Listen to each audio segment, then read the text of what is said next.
નમસ્તે બાળ દોસ્તો, ડીકે એજ્યુકેશન ચેનલમાં આપનું સ્વાગત છે.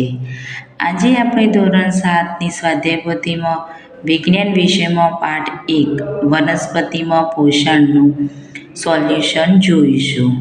તો ચાલો, પ્રશ્ન 1. નીચેના પ્રશ્નોના યોગ્ય વિકલ્પ શોધીને લખો. સાચા વિકલ્પની સામે ખરાની નિશાની કરો. તો પહેલું છે કે ફાફડા થોડ પ્રકાશ સંશ્લેષણની ક્રિયા કયા કયા અંગ દ્વારા કરે છે? તો પર્ણ, પ્રકાંડ, મૂળ, એક પણ નહીં. તો જવાબ આવશે પ્રકાંડ. બીજું છે બિલાડીના ટોપમાં કયા પ્રકારનું પરાવલંબી પોષણ જોવા મળે છે? તો જવાબ આવશે મૃતોપજીવી. ત્રીજું, પર્ણરંધ્ર કયા કોષો દ્વારા આવરિત હોય છે? તો જવાબ આવશે રક્ષક કોષો. ચોથું છે વનસ્પતિના કયા અંગને રસોડા તરીકે ઓળખવામાં આવે છે? તો પર્ણ. સ્વાવલંબી પોષણ પદ્ધતિમાં શેની જરૂરિયાત હોય છે? તો આપેલા તમામ એટલે કે કાર્બન ડાયોક્સાઇડ, સૂર્યપ્રકાશ, ક્લોરોફિલ, આપેલા તમામ.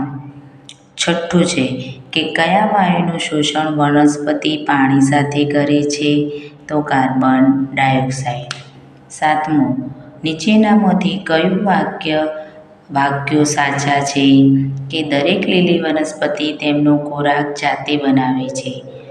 મોટાભાગે પ્રાણીઓ સ્વાવલંબી હોય છે. પ્રકાશ સંશ્લેષણ માટે કાર્બન ડાયોક્સાઇડ જરૂરી નથી. પ્રકાશ સંશ્લેષણ દરમિયાન ઓક્સિજન મુક્ત થાય છે. તો જવાબ આવશે પહેલું અને ચોથું કે દરેક લીલી વનસ્પતિ તેમનો ખોરાક જાતે બનાવે છે અને પ્રકાશ સંશ્લેષણ દરમિયાન ઓક્સિજન મુક્ત થાય છે.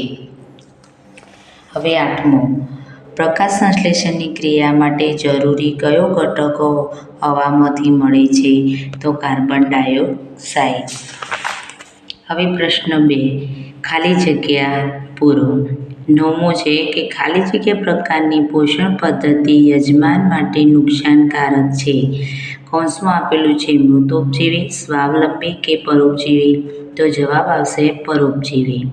10મું, પર્ણમાં રહેલા સ્ટાર્ચની હાજરીની તપાસ ખાલી જગ્યાના ઉપયોગથી થઈ શકે છે. તો આયોડિન, સેફ્રેસનિન અથવા મિથિલિન? તો જવાબ આવશે આયોડિન. સૂર્યપ્રકાશનું શોષણ ખાલી જગ્યા રજક કણ કરે છે. તો ત્રાકકણ, શ્વેતકણ કે હરિતકણ? તો હરિતકણ. રાઇઝોબિયમ બેક્ટેરિયામાંથી ખાલી જગ્યા પોષણ જોવા મળે છે.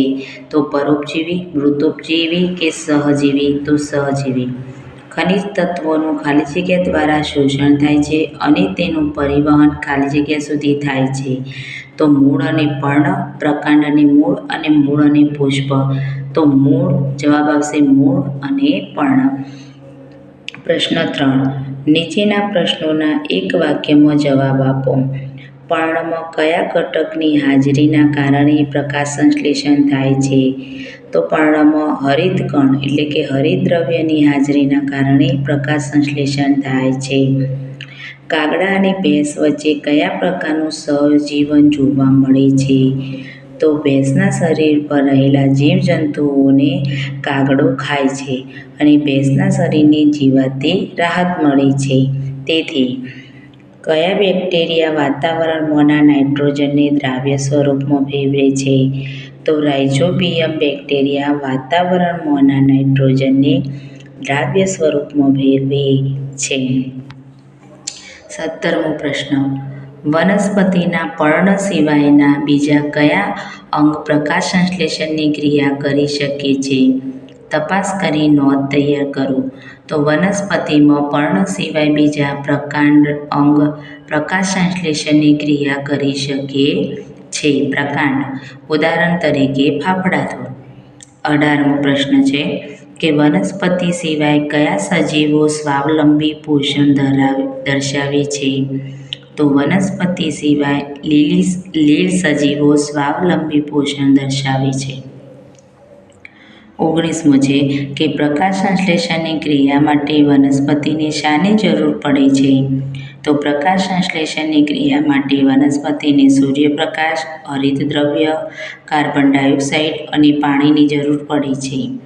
કીટાહારી વનસ્પતિ કીટકોમાંથી શું પ્રાપ્ત કરે છે? તો કીટાહારી વનસ્પતિ કીટકોનું પાચન કરી પોષક દ્રવ્ય તત્વો મેળવે છે. 21મો પ્રશ્ન છે કે રણ પ્રદેશમાં ઉગતી વનસ્પતિ માટે બાષ્પોત્સર્જન નુકસાનકારક છે. સમજ આપો. તો રણ પ્રદેશમાં પાણી ખૂબ જ ઓછું હોય છે.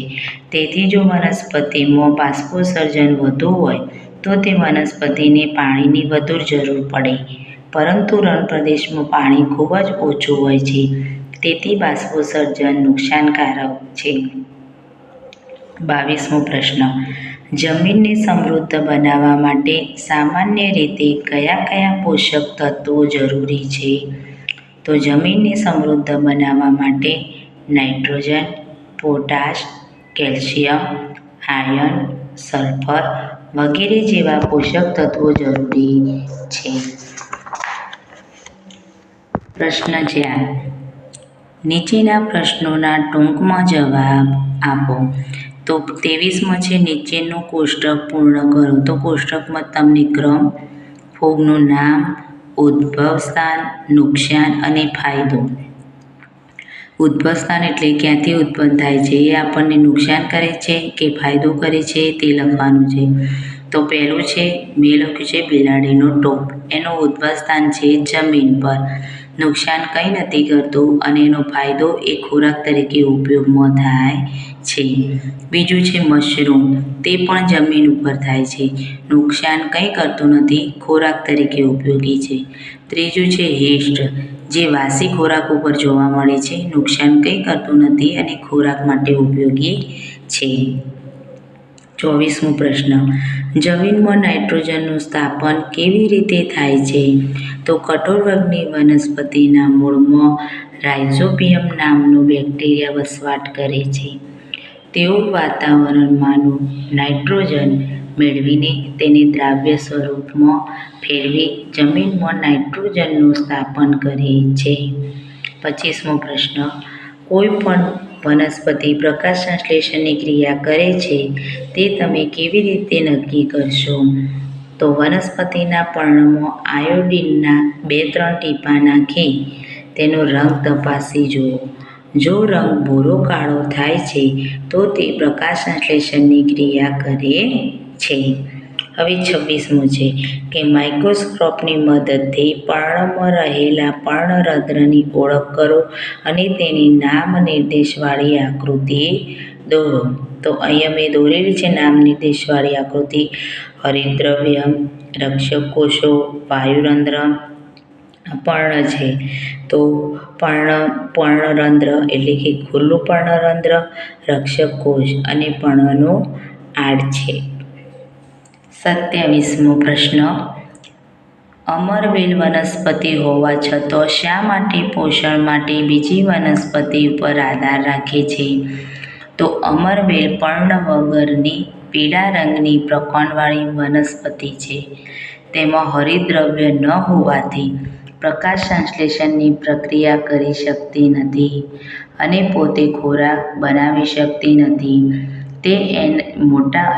તે અન્ય મોટા વૃક્ષની શાખાઓ અને ડાળીઓ પર પીળા રંગની પાતળી દોરી માફક વીંટળાયેલી રહે છે. તેને વૃક્ષના ભાગોમાંથી પોષક તત્વો ચૂસી પોષણ મેળવે છે.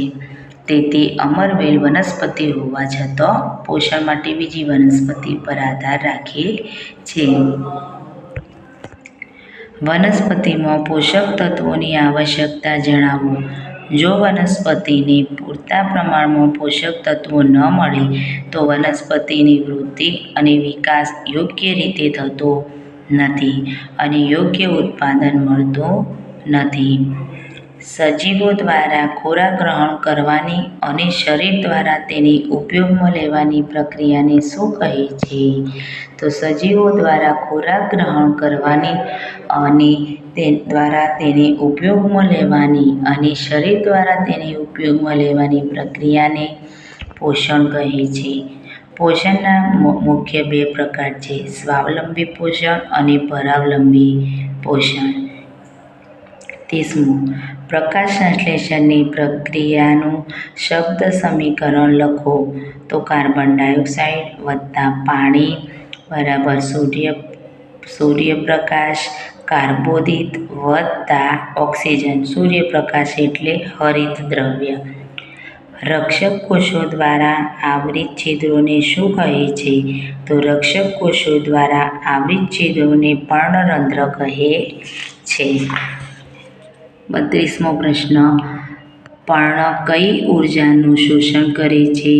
આ ઊર્જાનું શોષણ કરવા પર્ણમાં શું આવેલું છે? તો પર્ણ સૂર્ય ઊર્જાનું શોષણ કરે છે. સૂર્ય ઊર્જાનું શોષણ કરવા પર્ણમાં હરિત દ્રવ્ય આવેલું હોય છે. 33. વાતાવરણમાં રહેલા ઓક્સિજનનું પ્રમાણ જળવાઈ રહે છે. સમજાવો. વાતાવરણમાં રહેલા કાર્બન ડાયોક્સાઇડનું વનસ્પતિ પ્રકાશ સંશ્લેષણની ક્રિયામાં વાપરીને ઓક્સિજન વાયુ મુક્ત કરે છે. આમ વાતાવરણમાં ઓક્સિજનનું પ્રમાણ જળવાઈ રહે છે. પોષક તત્વોને પર્ણ સુધી પહોંચાડનાર નળીઓને શું કહે છે? અને તે વનસ્પતિના કયા કયા અંગોમાં પ્રસરેલ હોય છે? તો પોષક તત્વોને પર્ણ સુધી પહોંચાડનાર નળીઓને જલવાહિની કહે છે. તે વનસ્પતિના પ્રકાંડ અને દરેક ડાળ સુધી પ્રસરેલી હોય છે. 35મો. લીલા રંગ સિવાયના અન્ય રંગના પર્ણો પ્રકાશ સંશ્લેષણ કરે છે. સમજાવો. લીલા રંગ સિવાયના એટલે કે લાલ, બદામી કે પીળા પર્ણોવાળી વનસ્પતિ લાલ, બદામી કે પીળા રજક દ્રવ્યો ધરાવે છે, જે હરિત દ્રવ્યને ઢોકી દે છે. આમ પર્ણનો જે ભાગ લીલો નથી તે પણ હરિત દ્રવ્ય ધરાવે છે. આથી આવા રંગના પર્ણોમાં પણ પ્રકાશ સંશ્લેષણ થઈ શકે છે. 36મો પ્રશ્ન. પર્ણમાં રહેલ કયો ઘટક પ્રકાશ સંશ્લેષણની ક્રિયા થઈ હોવાનું સૂચવે છે? તો હરિત દ્રવ્ય ક્લોરોફિલ, જે પ્રકાશ સંશ્લેષણ દ્વારા સ્ટાર્ચ બનાવે છે. 37મો પ્રશ્ન. લીલ પ્રકાશ સંશ્લેષણ કરી શકે છે. સમજાવો. હા, લીલ પ્રકાશ સંશ્લેષણ કરી શકે છે. લીલ સ્વયંપોષી સજીવ છે, માટે લીલમાં હરિત દ્રવ્ય આવેલા હોય છે. આ હરિત દ્રવ્ય દ્વારા લીલ સૂર્યપ્રકાશની હાજરીમાં પ્રકાશ સંશ્લેષણ કરી શકે છે. 38મો પ્રશ્ન. કળશપર્ણ કીટાહારી વનસ્પતિને નામ નિર્દેશવાળી આકૃતિ દોરી વર્ણવો. તો અહીંયા આકૃતિ દોરેલી છે, એના નામ પણ લખેલા છે. હવે તેનું વર્ણન કે કેટલીક વનસ્પતિઓ કે જે કીટકોનો શિકાર કરીને તેનું પાચન કરી શકે છે. આ પ્રકારે પોષણ મેળવેલી વનસ્પતિને કીટાહારી વનસ્પતિ કહે છે. કળશપર્ણ, વિનસ મિક્સપાસ, ડ્રોસેરા વગેરે કીટાહારી વનસ્પતિ છે. તેમાં છોડ ઉપર ખાસ પ્રકારની રચના હોય છે. ત્યાં કીટક જાય એટલે ફસાઈ જાય છે અને છૂટી શકતો નથી. કીટાહારી વનસ્પતિ કીટકોનું પાચન કરી તેમાંથી પોષક તત્વો મેળવે છે અને આવી વનસ્પતિને લીલા પર્ણ હોય છે. 39મો પ્રશ્ન. નાઇટ્રોજન સ્થાપક બેક્ટેરિયા એટલે કે રાઇઝોબિયમ ધરાવતી વનસ્પતિ અલગ કરો. તો નાઇટ્રોજન સ્થાપક વનસ્પતિ જે અહીંયા કૌંસમાં આપેલી છે: વાલ, મકાઈ, ઘઉં, વટાણા, મગ, બાજરી, જુવાર, ચણા, કપાસ, તુવેર. તો નાઇટ્રોજન સ્થાપક વનસ્પતિ આવશે ચણા, વટાણા, વાલ, મગ અને તુવેર. સહભાગિતામાં સજીવો વચ્ચે કેવો સંબંધ જોવા મળે છે? તો લાઇકેનમાં લીલ અને સહજીવન ગુજારે છે. લીલ ફૂગની પ્રકાશ સંશ્લેષણ દ્વારા ખોરાક પૂરો પાડે છે, જ્યારે ફૂગ લીલને વસવાટ, પાણી અને ખનિજ તત્વો આપે છે. આમ બંને વચ્ચે પરસ્પર સંબંધ જોવા મળે છે. બાળ દોસ્તો, જો તમને આ વિડીયો પસંદ આવ્યો હોય તો લાઈક અને સબસ્ક્રાઈબ કરવાનું ભૂલતા નહીં.